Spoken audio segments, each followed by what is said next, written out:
don't turn around. And I'm thinking, well, why not? And he says, don't turn around, because if you see my face, you'll have to stay here. And he says, now, that'll be okay if you stay here, but I have a job for you. And if you disobey me, I won't be happy. And he says, you don't want to see me unhappy. So I said, yeah, well, okay.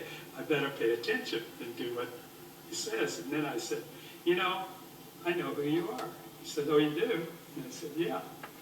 And I said, I've got a little problem. I've got a little pet peeve. I've got a little bone to pick with you. He says, well, what is it?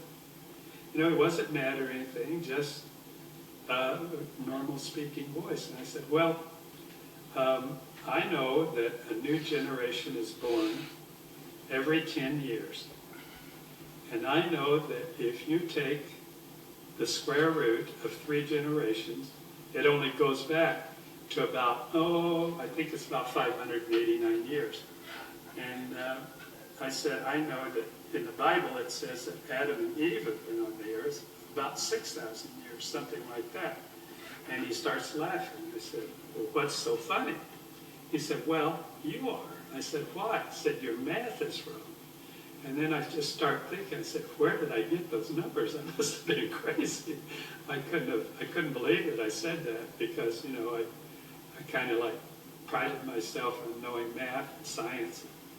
And all during this conversation, I had a feeling of where he was, that he was walking back and forth behind me, that he was sitting in a white throne, just a plain chair, didn't have jewels or anything on it, but just a plain white chair. And I could just feel that, and I don't know why. That's what I was feeling.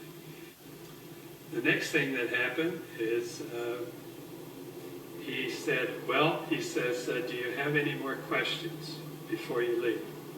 I said, you know, I got to think about this. And I thought, I was thinking really hard, what am I going to ask God? Couldn't think of anything.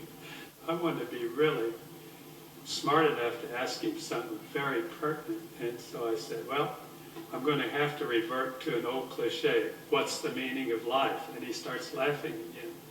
I said, what's so funny now? And he says, well, I don't know why, but a lot of people ask me that question, and it's really real simple. But I tell you what, when you come back, we'll sit down. You can ask me all the questions that you ever will have. I'll answer for you. So I said, okay. He says, okay, it's time for you to go back. And I turned around. I'm sorry, but he put his arms around me. He put his arms around me. And it was a feeling that I can't explain. It was unconditional love, but it was words. I can't tell you the words. And I'm sorry, but I always act like this because I can feel it again. So, it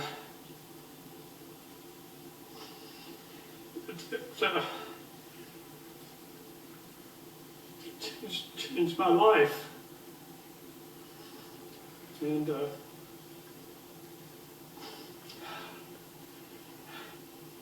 next thing I heard was the nurse was saying, I think he's ready to come out of it. His temperature's at 90 degrees. 9 days later, I was discharged from the hospital.